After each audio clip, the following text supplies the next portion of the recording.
On this episode of Tower Topics, we're joined by a guest who brings theme parks to life in a whole different way, through art. Alan from Theme Park Art by Alan is here to talk about the inspiration behind his work, the little details fans love to discover, and how iconic places like Kings Island can become pieces you'll actually want on your wall. Hello, I'm Don, he's Ryan, and this is Tower Topics.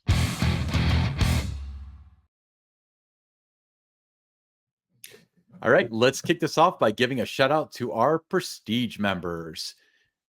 I want to give a big shout out to Miss Mandy, 1983, Lil Mac, 21, Brian Hauser, 330T, Aaron Bort, Jacob Fix, Damon Barnes, Dakota Cole, Eric Grau, Dustin Jackson, Songstress Miku, Medic 302, Eastern Coaster, Guys and Girls, Justin Y, Mike Garrett, Galaxy B-Boy, Greg Eversol, and two new members. That's two, Don. Two new members this week, K Lala and T Cleveland. Thank you guys so much for supporting Tower Topics at the highest level. That's the Prestige level. If you want to be involved in Tower Topics, there's a link in the description. Members get early access to the videos, exclusive content, exclusive live streams, and some tiers you can get some free stuff. So click the link in the description if you're interested. Starting at just $2.99. If it says $5, you're doing it wrong. Do it through a browser. Whew. Don, so many names. I'm out of breath. Give me a moment. It gets longer every week, doesn't it? Yeah, I mean, we don't add names the $19.99 a month is a huge commitment. So I'm so flattered when we get to add a name to that list, but that doesn't even include like the Silver Pass members, the gold ones we show on the screen, but we don't read off.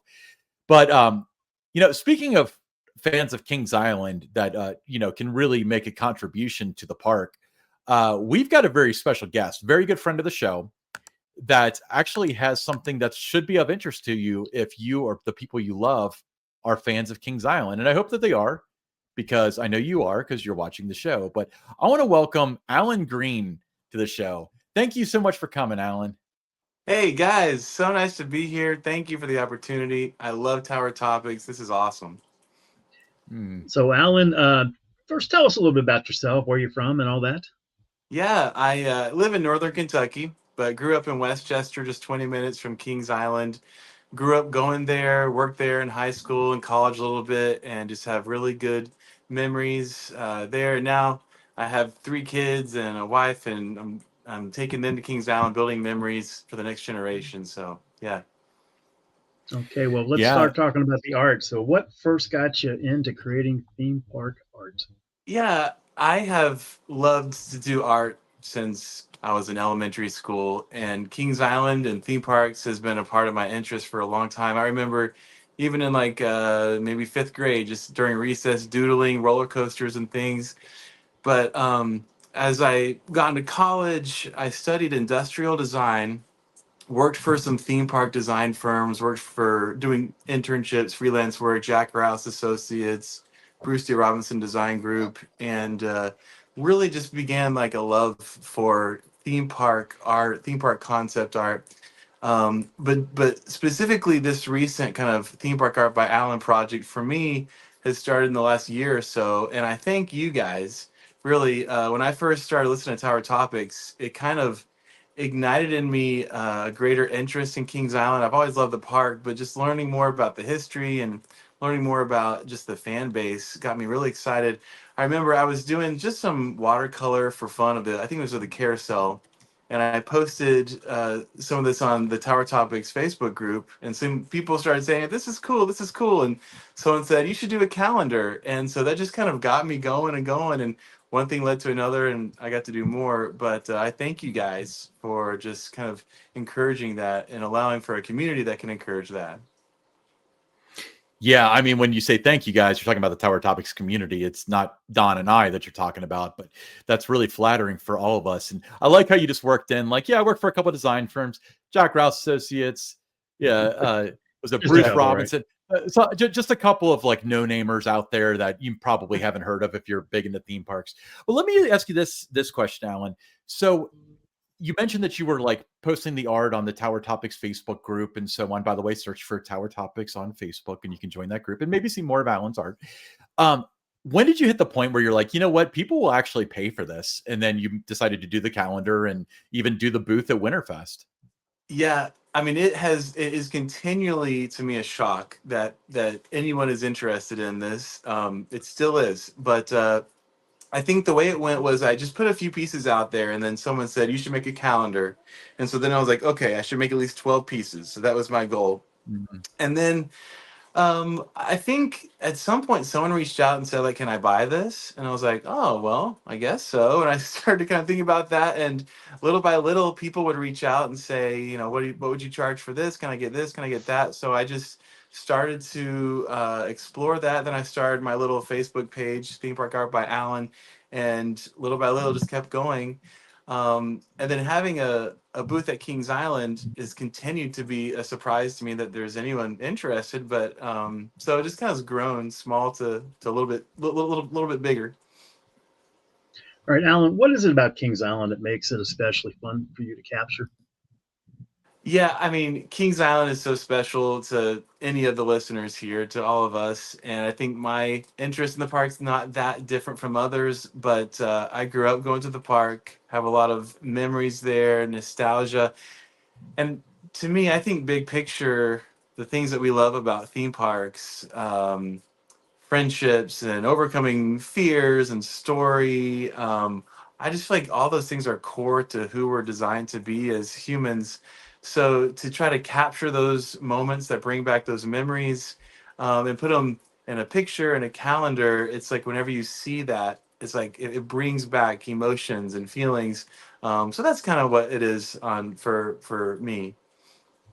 Okay, now when you think of Kings Island, what three visuals, for you, like immediately pop into your head? Three visuals. Let's see. Um, I think, let's see, I would go with the Eiffel Tower. So Mm. iconic. The carousel. And, for me, I think the Beast, probably like such a legendary coaster. Those three to me seem very core to Kings Island. Mhm. I've been surprised what have been some of the most popular pieces that people have purchased from it. I wouldn't have guessed.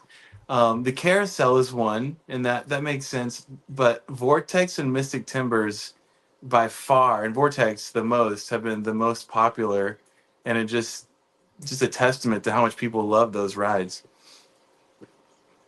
Yeah, you mentioned the vortex, and so Don, you were at the park when the vortex was removed, and here we are. I mean, we're pushing 10 years later at this point, and these Getting there. watercolor prints. Oh man. Okay. So okay, what KI attraction or area do you think is the most underrated when it comes from an artistic standpoint? Like, for example, where would you think like I could paint an oil painting of this, or sorry, a watercolor painting of this, and it would look amazing. It would probably sell, but nobody else would think of something like that. Hmm. Yeah, sure. That's a great question. I like to find those kind of areas because there's the kind of everyone would love an Orion picture, a Diamondback Banshee. Those are kind of the easy things, but some of the more subtle things, like for example, I think I did a piece of Whitewater Canyon, and in it, I showed those like round wooden wheel things that spin and you bounce off of those. And who would have thought about that? But I was just kind of exploring the piece, and I realized in my memory that's kind of a core visual with that ride, that whenever I see it, it just brings back all these thoughts. So just including a piece like that like wooden cylindrical thing that pushes your boat along. But I think there's pieces I would love to do, historical pieces. I think about like the old antique cars, to try to capture that. Um, Mm. let's see what else. Oh, on International Street, when you're walking down on the right side, it's on the sweet spot. There's that relief of that like character riding a horse. It kind of like Mhm. comes out. You know what I'm talking about? Don Oh yeah. I feel Quixote. like, yeah, like that, to capture that, I think, it's a little subtle detail in the park, but it probably brings memories of the park to people who just walk past it. But things like that, I think, draw a lot of remembrance and emotion for people, even though it's a subtle detail. You never know what people are going to connect with. In fact, I'm a perfect example. I picked up two pieces of your art on opening weekend, and one of which was the picture of what's now graters. And it actually, from the outside looking in, it has nothing to do with Kings Island, but to me, it felt like Kings Island. And I Yeah. remember saying like, I'm going to get some of these, but I don't know which one. I was like, that one's calling my name. And you're like, yeah, you said that to me the first time you saw it, which would have been over the summer, maybe a year ago. So it's funny what people connect to. But let me ask you this. So if you could make one piece that kind of defines Kings Island, like let's say you were trying to explain Kings Island to somebody that's never been there, and you were going to make one piece and you had to paint it that really encapsulates the spirit of Kings Island, what would that be? Oh, that is a great question. I mean, I think one answer would be a nice view of International Street. I mean, Mm, Eiffel Tower Center. It'd be cool to do a historical one, so you get the sky ride in there. But yeah, the fountain, all of that. Another way to go about it would be to do like a bird's eye view, aerial view, just the whole park. So you see the Eiffel Tower, but maybe you can see the beast back in the woods. But whatever angle, I think the Eiffel Tower has to be a central part of that. love it. So, Alan, walk us through your process. From idea to the finished print. What comes first for you? Yeah. So first, there needs to be a trigger for what am I going to be painting, and sometimes that comes from someone reaching out to me saying, "Hey, can I get this piece or that piece?" Other times, it just comes from me. I might walk through the park or have a memory and think, "Man, I'd love to capture this or that." And when I kind of lock into that, then I'll do some research. I'll pull out different photos, maybe ones from that I've taken or from online. If it's a historical piece, especially, it's fun to dig into research. Like what's on screen here on the bottom right, that was a historical piece I did showcasing Coney Mall back in the day, where I had those slides and the Zodiac ride. That was before my time, so I did a Hmm. lot of research, looking at different photos, collecting all those. And then I'll try to think through the best composition, and I'll usually do a few thumbnails, because that's really important. Think about, is there something interesting in the foreground, in the background? Is it symmetrical or asymmetrical? All those kind of ideas. Where's the horizon line? Are there people? All that. And when I lock into a good composition, then I'll start to draw it out on a large piece of watercolor paper, just with a pencil. Just work that out in a pencil sketch, and then I'll start to paint it. And a lot of times with watercolor, I'll just slowly kind of build up. Watercolor it can be less forgiving than some other kind of paints. For example, with acrylic, you can just keep building on top of the paint layer after layer. If you make a mistake, you can paint over it. Watercolor is translucent, and I like that because you can see the line work through it that I've sketched on the paper. But it's hard to cover up a mistake, so you kind of have to plan ahead. If you have an area you want to be white, like a cloud or snow, you just don't put paint there, so you have to plan ahead. You can't add easily like paint on top of that later. So I'll just do that painting. Then I'll usually scan it, bring it into a computer program, do at times a little bit of enhancing, and then I'll print that on a piece of watercolor paper. So if someone purchases a print from me, it's a print of what I've done on a piece of watercolor paper. So you get a little of that watercolor paper texture, which is real nice. And if it's, I might frame it. It might be in an ornament, it might be in a bookmark, whatever the medium is. But then I also sell the originals in a frame as well. So that's usually what the process looks like. Okay, now when you're coming up with your ideas and things, or you're starting to do, some work in it, do you work from like photos? Is it memory, on-site sketching, and was it a mix of different things? Kind of what walk us through your process there. Like how do you work? Yeah, it's usually a combination of memory and photos that I'll reference. I'll try, thus far, I've tried to not ever just try to recreate an individual photo. I like to grab lots of different references. One, because I don't want to just recreate a photo, and two, sometimes the perspective I'm trying to get doesn't easily exist. Like the vortex piece I did, I wanted to get a perspective that you couldn't have gotten. You could get it today with a drone, but it wouldn't be easy for someone to easily get. So yeah, it's usually a combination of memory and a collection of photos that I can look at. So, Alan, I know this is probably very much a spectrum, but a lot of people have been asking me this when I show off your art. How long does it take you to paint these things? It is a spectrum. It's for each piece, it's usually maybe 8 to 15 hours or so, and that would be pretty much the whole process from beginning research, sketching up to finished print. And it does vary based on the subject matter, how detailed it is, and this is kind of a side project for me. I have a full-time job, so I'm usually just chipping away an hour or two in the morning on these, and it gives time for the paint to dry and me to think some more and then come back again. But when you put it all together, 8 to 15 hours. So you've got Kings Island fans. You have a booth in the Artisan Village at Winterfest 2025. We'll get to that because everybody listening to this podcast needs to come by and say hi and buy something. We'll get to that. But when people come in, obviously they're Kings Island fans. Which piece do you feel like has the best reaction? Like, what do you think your best wow piece is so far? Yeah, I think the most popular piece by far is the Vortex one, and I think that's just a testament to people's love for that ride. Whether it's an ornament or a print or even a keychain, people are always wanting, asking, Can I get Vortex?" And I've had to come home after working Winterfest in an evening and print more Vortex for the next evening because people want more of those. I think Mystic Timbers is a close second, and the Carousel maybe a close third. But Vortex definitely the most popular.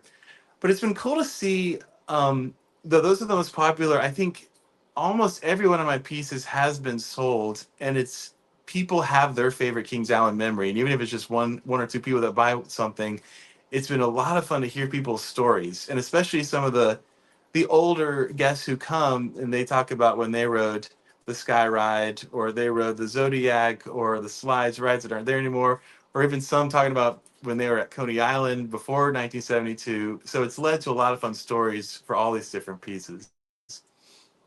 Okay. Now, Theme Park Art by Alan on Facebook. We've established that. Everybody who's watching this, open up another browser tab and go like your page because you do amazing work. And it's very interesting to see your process. But if you've got a Kings Island lover in your life, or if you're a Kings Island lover, you can walk home with the art the same day. How do you do that?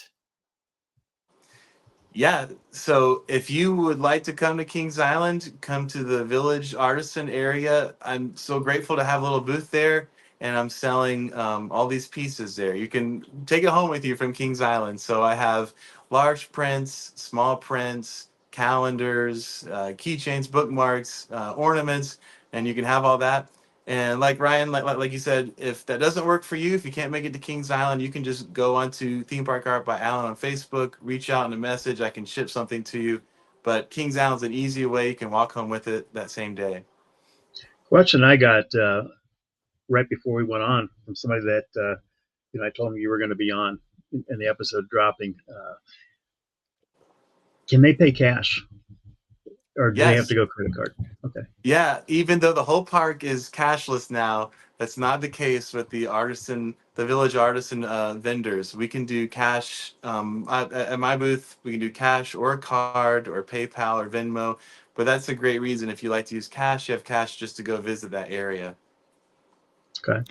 Now, I'm going to ask this in the context of 2025. So if somebody listens to this for Winterfest 2026, assuming it's coming back, let's hope.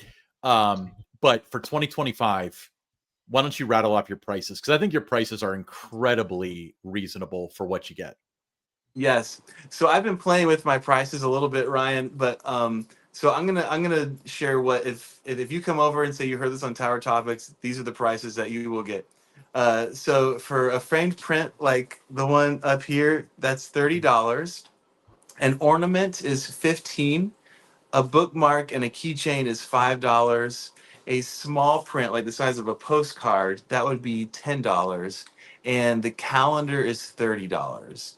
There's also originals. They're a few $100s, depending on their size. But with those, if someone wants to make a deal with me, I'd be happy to talk through those as well. And Don, normally I would excuse this to you, but I do have a follow-up question. I want to make sure I ask it. So you put on Facebook smaller frame prints today. Yeah, are those going to be available at the park? Yeah, they are. Yeah, so these are the postcard size prints, but Mhm. I just got them in frames, and so yeah, I'm gonna sell these for 20 Okay. at the park. So yeah, yeah, Yeah, but if Uh, you're at Winterfest, you definitely got to stop by Alan's booth. I mean, it's just incredible, with the work that you're doing there, and just looking at them. Like the other night when I ran into you up there, just glancing through. I mean, just so many memories, come flooding back, just looking at some of the things that you've done. Attractions that aren't even there anymore. So it's definitely worth stopping by and taking a look, and bring some cash with you if you don't want to use a credit card, because you're going to find something that you definitely want to purchase and have hanging on your wall. yeah, what a great Christmas gift. I'm so excited about this. We've had other people on where it's like they sell Kings Island related merchandise. We had that Scott, like the SCAM, the metalworking guy, who I don't think he's an artisan this year. But his stuff's a little pricey. It's like $350. It's worth it. It's very cool. But for something like this, like you talk about a $15 or $20 stocking stuffer, or even the $30 image, that's like a no-brainer. Like, you can buy several of those and deck out an entire room for under $100. So I'm super excited about this. If anybody's listening to this and they go visit Alan, tell them that Tower Topic sent you.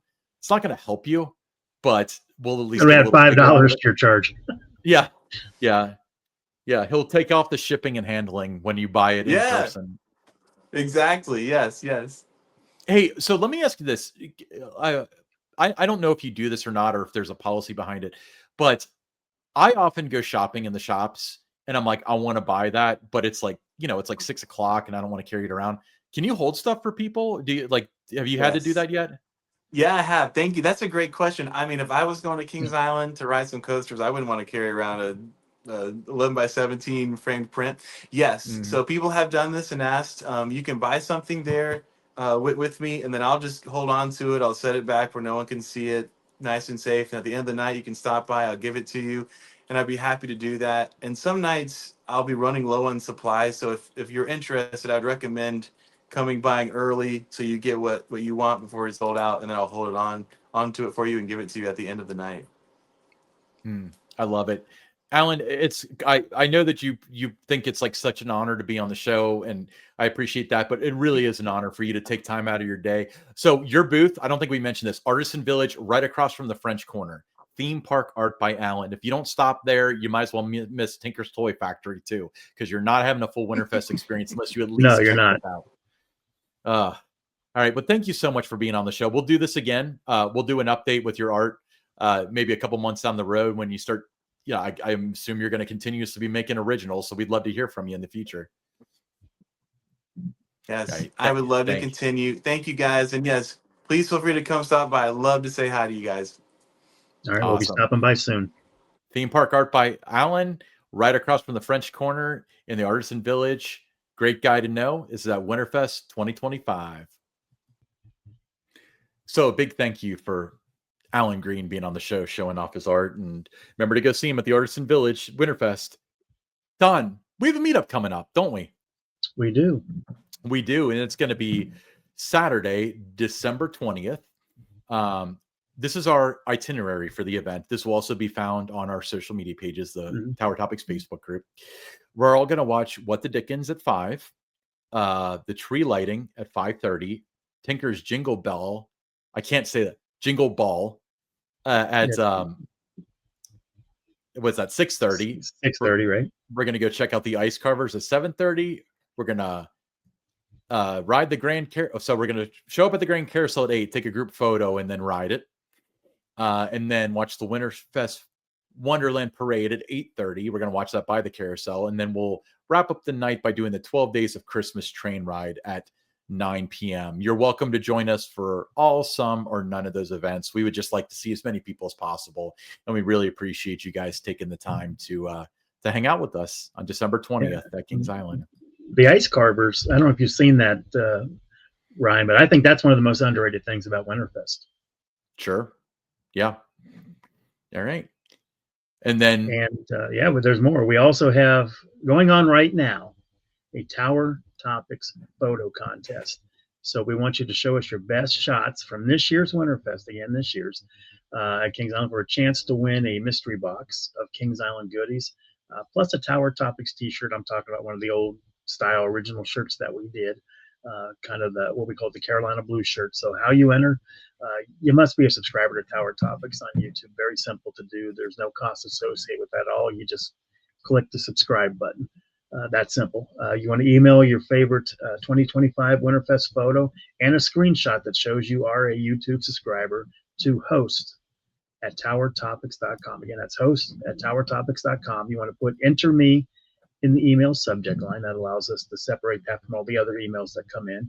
One entry per person. So you want to pick your best photos. So don't send 5 or 6, just send one. It must be at least 18 years of age. The deadline for your submission is December 21st. And then on December 22nd, we will post those in the Facebook group, the 4, that our panel that's going to judge some of the photos. They're going to select 4. Ryan and I will be involved in the judging as well, but we're going to come up with 4 that are going to be available for Tower Topics fans to vote on. And the photo that gets the most votes of the 4 finalists, that's going to be our winner. And we will announce that in the first episode that drops in January, who the winner is. Yeah, the winner gets, in addition to the t-shirt, is a mystery box from Don's private collection. That's so exciting. A lot of things I got to get rid of. So it was either donate it to Rumpke or donate it to our winner. I decided to give it to our winner. I mean, or you could have donated to like St. Vincent de Paul and let people find it there. Okay. So a little bit of breaking news, but earlier today, Kings Island and the rest of the parks. Yeah, but as of this recording, of course, but they announced their calendars. And so what's shocking is how much similar it is, because if you look at it, we didn't lose the 10 o'clock closes. Let me go back to, it's a very typical calendar. So 10 a.m. to 10 p.m. most days, so that's cool during the summer. But what's interesting is you go to December, and remember, we were speculating, like we feel like Winterfest might be on a bubble. We're relatively confident it'll come back, but nothing's guaranteed. But it looks like at least one weekend's worth of hours this year. So we got December 4th, 5 to 10, December 5th, 4 to 10, December 6th, 5 to 10. And then we got hours the 27th, the 28th, the 29th, then the 4th, the 5th. So that is not an announcement of Winterfest, obviously, because it's only through the 6th. Some people within the park have said it's a glitch. They're going to fix it. Is that true? Some have said, we're working on that. I looked at the calendar, and the things that make you go, is that's 6 Winterfest dates that are posted, right? Mm-hmm. So they want to account for that, budgeted for that. But then you look at November, and there are 6 weekend dates before you get to Winterfest, before you get to Thanksgiving even. So, you could easily take those 6 dates and just kind of do what Kings Dominion did this year and just go the Saturdays and Sundays leading up to Thanksgiving and, call it a year. I don't know that, I have no insight that that's going to happen. But it just kind of, to me, that you've got those 6 open dates, you put 6 dates for Winterfest on it. You didn't go, and list the entire calendar out. So it just leads to that kind of speculation. If it was something that, some people were saying, well, that's as far as the calendar can go. They can't go until those other dates have already passed for the next year. Well, if that's the case, then why on Kings Island socials aren't they answering it that way? Mm-hmm. Saying we can only do it this far out. No, they're saying our team is working to resolve the issue. So I don't know. I mean, it just seems to me that would be very easy just to say that we can only go, up to the current dates that have expired. I used to do the calendar. I used to populate it, so I know how it works. Yeah, but they grew up with the calendar, Don. Yeah, true. I know what you can do, what you can't do with it. So I don't know. I mean, it's. People said they've advertised it with season pass. They did with Kings Dominion too. Mm-hmm. And then subject to change. So I don't know. I mean, I if I had to to place a bet, I would bet Winterfest is back.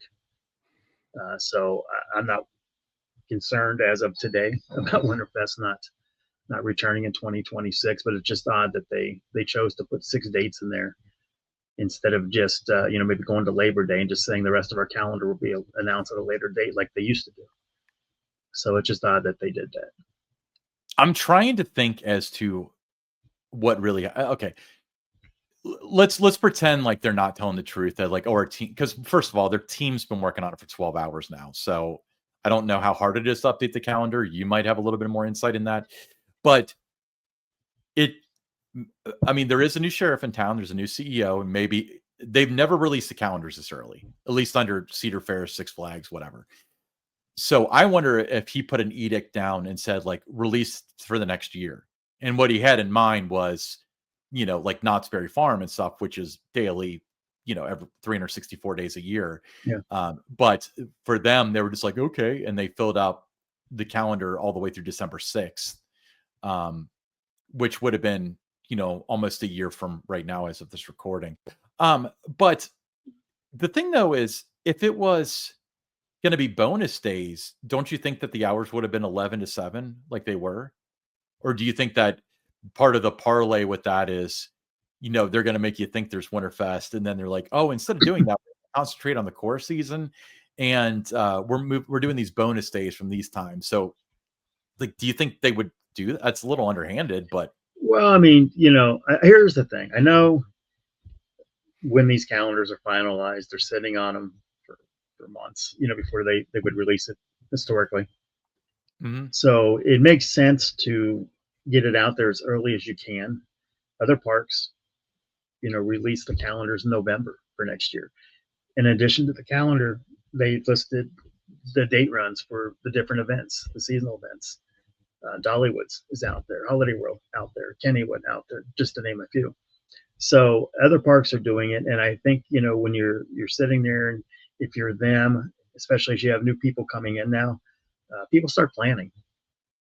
And if they're looking to go on vacation in, say, early July, they look what's open, what's not open. If they don't see dates open, they might go to a park that is. So you lose that business. So it really makes a lot of sense. It's a smart move to get that calendar published as quick as you can for the next year once you have dates finalized, because people do plan 6, 8, 9, 10 months out from the next year. So I think it was a good move to get what they have posted right now, and we'll see how long it takes for them to fix that issue they stated they were having with the rest of December on the calendar. Yeah. So the whole Winterfest thing is interesting because King's Dominion, I'm not sure of this. Maybe they probably released their calendar through Labor Day, and then they came out over the summer and said, "Just kidding, we're not doing Winterfest," even though we advertised it. This blatantly has hours for Winterfest. Like, I feel like that's kind of different. I mean, especially like you mentioned, people are planning vacations. I mean, maybe they got family in Cincinnati. Well, I mean, Michigan's Adventure had the calendar published with all the dates in October and September and October for their fall event. Mm-hmm. That didn't matter. They were done Labor Day because, things changed. That they canceled their fall event. So, I mean, it doesn't matter if it's on the calendar today. It's subject to change. They even state that dates, hours, everything's subject to change. So, I mean, it's declared. So, I don't know. We'll see what they do, and hopefully the rest of the dates for December get out there, so it kind of limits all of the the speculation and stuff that people will have. When you only see a partial calendar, and then you know that other events have disappeared. You know what happened at King's Dominion. Speaking of King's Dominion, they only announced their calendar through Labor Day, so now people are questioning: are you bringing back the fall events? Are we going to have Haunt? I think that is a valid question to have. Yeah, so I mean that's the danger of only going to a certain point. And if there was nothing that said, our fall events will be announced at a later date. It was just the calendars published through Labor Day. That's it. No other explanation of hey, stay tuned. The fall event will be announced, later. Nothing like that. So, sometimes I think a lot of thought doesn't really go into what people are going to think when you publish the calendar. So you want to have everything lined up, everything finalized before you do release in pieces, because that's where all the rumblings start. I often wonder about the ethics behind, subject to change, that kind of stuff. And you're going to get the park shills and apologists that will throw that at you.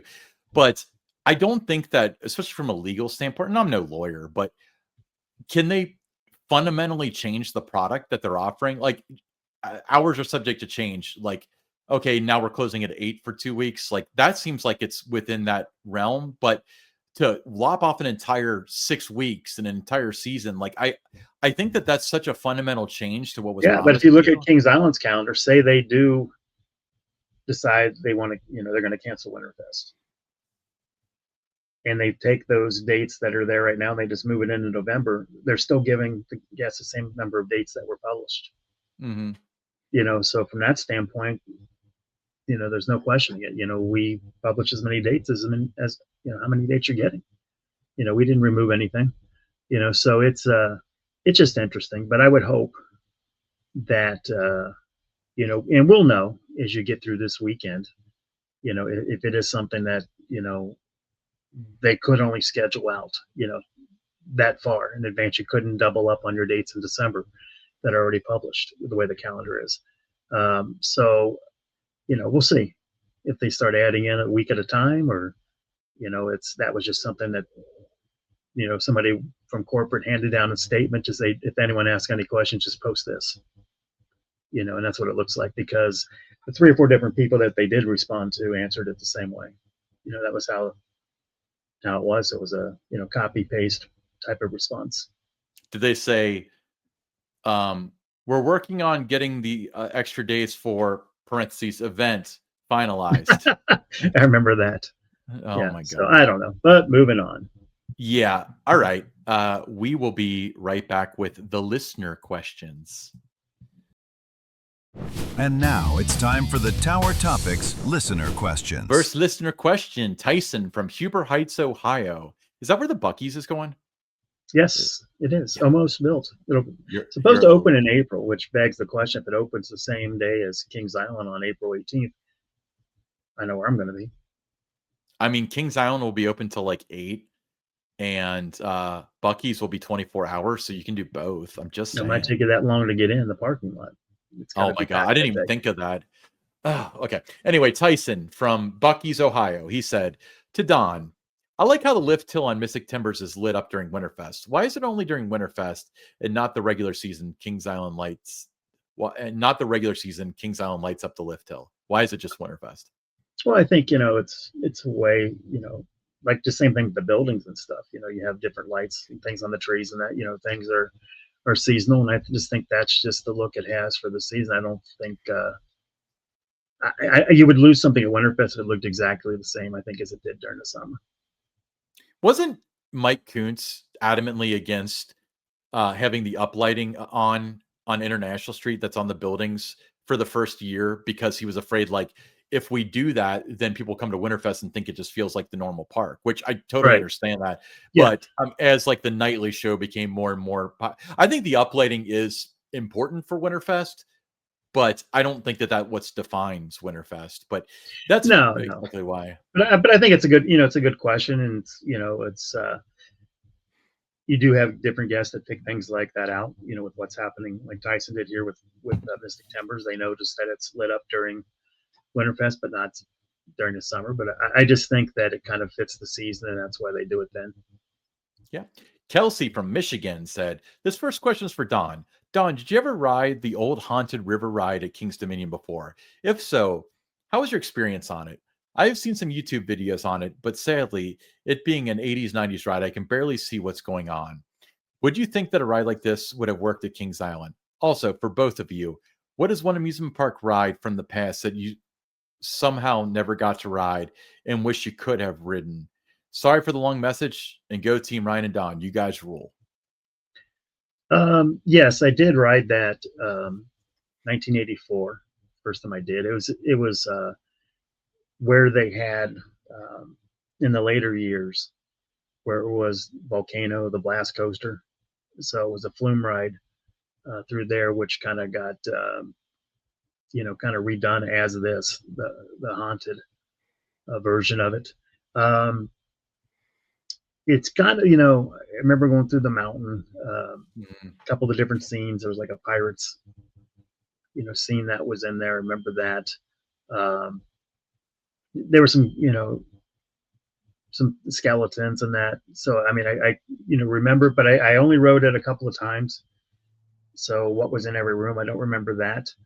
Um, but it wasn't something that I was like, this would be really cool to have at Kings Island. Because at that Mm. time, we had the Enchanted Voyage at Kings Island, Smurfs Enchanted Voyage. So I wasn't thinking that, you had to have that, but, just think log flume that, was themed out, going through that mountain, that volcano that they have there. So it was a cool ride. As Okay, and far then as second, yeah, go ahead, Ryan. I know your answer. I What's know that? what you're going to answer with this. You've told the story. What's The that? the the ride Oh that you yeah, never got to ride, but you wish you got to. yes. You can go ahead and give my answer. Shooting Star, because you chickened Uh, out.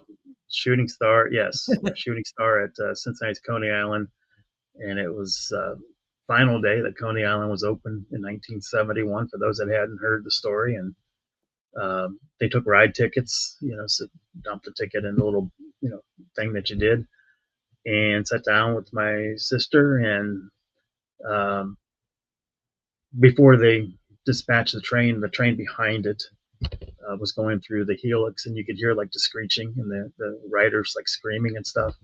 And that kind of, startled me, scared me a little bit, and I wanted out, so they let me out. My sister rode, and I didn't think much about it until the next year when I rode the racer, and then realized what I had missed. And then as years, went on, more and more what you missed. What about you, Ryan? So you mentioned it actually in your original answer to his first question, but mine is Volcano the Blast Coaster. I went to King's Dominion 2 or 3 different times when it was still there and it was always down.